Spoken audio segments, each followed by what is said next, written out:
வாங்க ஒரு தக்காளி குருமா எப்படி செய்யுதுன்னு பார்க்கலாம்.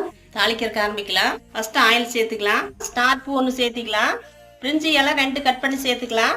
பட்டை கொஞ்சம் சேர்த்துக்கலாம். கிராம்பு ஒரு 4 கிராம் சேர்த்துக்கலாம். 2 வரமிளகா நல்லா வறுவிட்டுருச்சு. கருவேப்பிலை சேர்த்திக்கலாம். பெரிய வெங்காயம் கட் பண்ணது சேர்த்திக்கலாம். வெங்காயம் நல்லா வணங்கி வந்துருச்சு. 2 தக்காளி கட் பண்ணி எடுத்துக்கலாம். 2 தக்காளி வணக்கிட்டோம். நம்ம 3 தக்காளி மிக்சியில் அடிச்சு சேர்த்துக்கலாம். தேங்காய் ஒரு மூடி துருகி எடுத்துருக்கிறேன், அதோட சேர்த்திக்கலாம். பூண்டு ஒரு 5-6 பல் சேர்த்திக்குங்க. இஞ்சி 1 இன்ச் அளவு எடுத்துக்குங்க. சோம்பு ஒரு 1/2 ஸ்பூன் சேர்த்துக்குங்க. நைஸ் அரைச்சி எடுத்துட்டு வந்துடலாம். தக்காளி நல்லா வணங்கி வந்துருச்சு. உப்பு சேர்த்துக்கலாம். தேவையான அளவு உப்பு சேர்த்துக்கலாம். அரைச்சி வச்ச தேங்காய் அதோட கலந்துக்கலாம். குழம்பு ரெடி ஆயிடுச்சு. தக்காளி நல்லா வணங்கின பிற்பாடு தேங்காய் ஊற்றணும்னா நல்ல ஒரு கொதி வந்தால் போதும். ஆஃப் பண்ணிடலாம். நம்ம மல்லி இலை போட்டு ஆஃப் பண்ணிடலாம்.